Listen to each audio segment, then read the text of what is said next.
Her name was Mara. She lived in a small house at the edge of town. The house was quiet. The nights were long. Mara liked the dark. She liked how the distant streetlight looked like a thin, lost coin. She enjoyed the simple weight of solitude. Her own breathing was the loudest thing in a room. The air in her home was always still. Old wood, dry paper, books she never read anymore. The silence was a companion, a heavy blanket she pulled around herself each evening. It was a predictable, safe world she had built from quiet moments. One night she saw a strange blue dot in the sky. It was not a star. It moved too slow for a plane. It pulsed once, a soft, silent beat against the deep black. Then it faded. Mara watched it from her kitchen window, her hand on the cool glass. A chill went through her that had nothing to do with the night air. It felt like a warning. A single note played in a key she did not recognize. She told no one. She thought she was just tired, that her eyes were playing tricks after a long day of staring at a screen. The memory of it, however, lingered. After that, small things changed. Her skin itched in a new way. It was not a usual surface irritation. It felt deeper, like something just under the skin was stirring. A restless movement she could not scratch away. She woke at night with her hands gripping her own arms, faint red marks gone by morning. She saw tiny marks appear on her skin, like fine pale seams. They did not hurt. Thin, almost invisible, tracing meaningless patterns. She thought it was just dry skin, a trick of the light.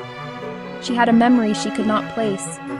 A bright room, a pale table, a white voice, flat and without emotion. Flashes of needles, cold metal instruments, a warm, sterile lamp shining into her face. She could not tell if it was real or a dream. It came and went like a poorly edited film. It smelled of antiseptic and something else, organic and wrong. A single, perfect, pale blue dot hung over a dark tree line. At work, people noticed she blinked slower. They asked if she was well. Mara smiled and said she was just tired. Her reflection in the window seemed foreign, a stranger with heavy eyes. At home, the blue dot came again, lower now, hovering near the trees. The air grew thick and faintly sweet, like cut flowers, iron. The flashbacks grew more frequent, more detailed. She could see hands now, not entirely human, long, impossibly thin, with too many joints, moving with a slow, deliberate kindness. They held small glass tubes that glowed green, a phantom cool touch at the base of her skull, a flash of white light, a small sharp prick.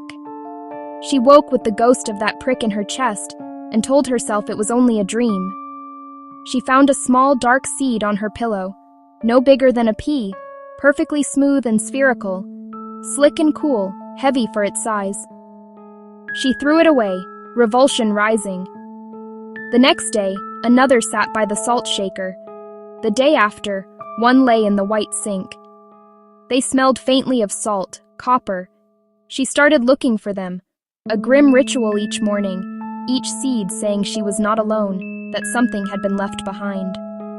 Her skin showed more seams, no longer faint, thin, silvery roads looping across her skin. She touched them and felt a slow, rhythmic pulse beneath. The pulse was not hers, calm, a counterpoint to her frantic heart. At night, a soft tapping inside the house.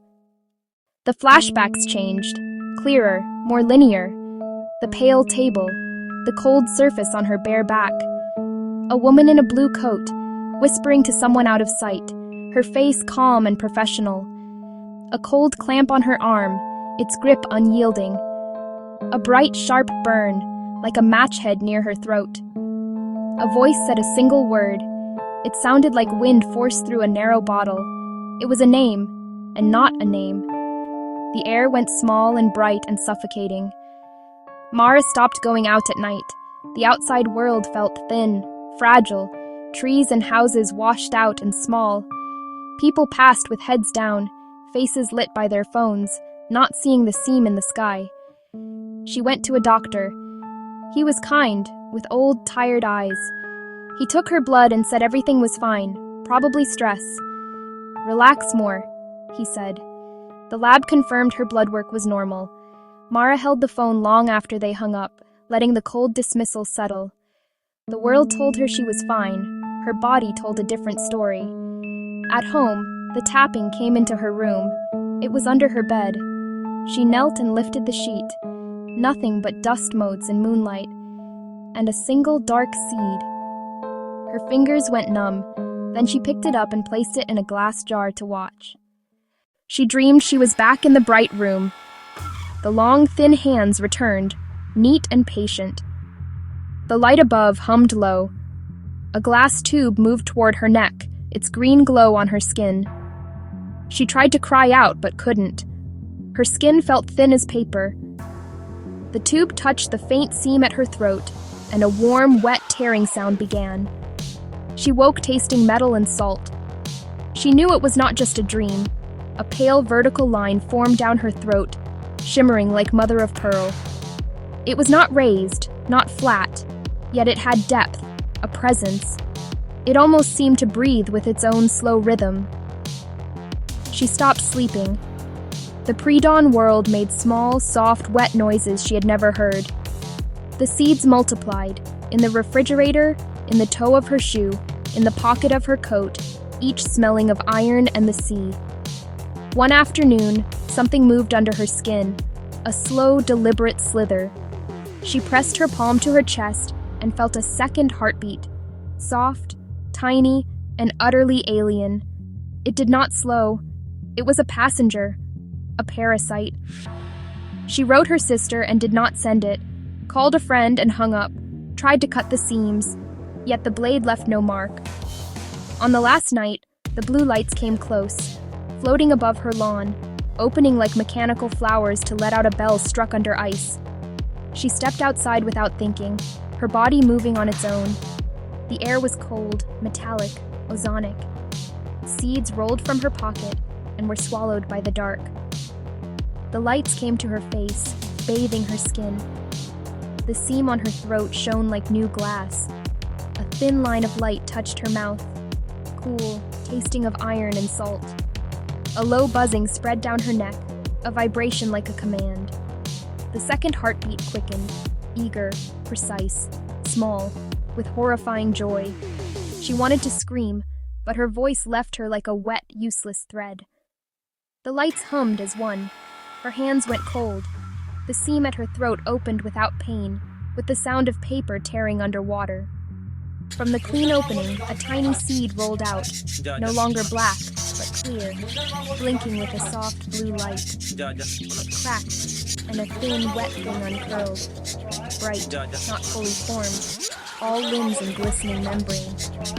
It turned its unmade face toward her, eyes like distant stars, and moved toward the dark shape of her house with a slow, hungry grace. Mara watched, and in a moment of clean, bright horror, she understood. She felt warm and hollowed out, suddenly empty. The other heartbeat in her chest slowed to one. The lights folded away. Mara smiled, a rictus she could not control, as the seam closed like a careful zipper. She leaned back and let the night take her.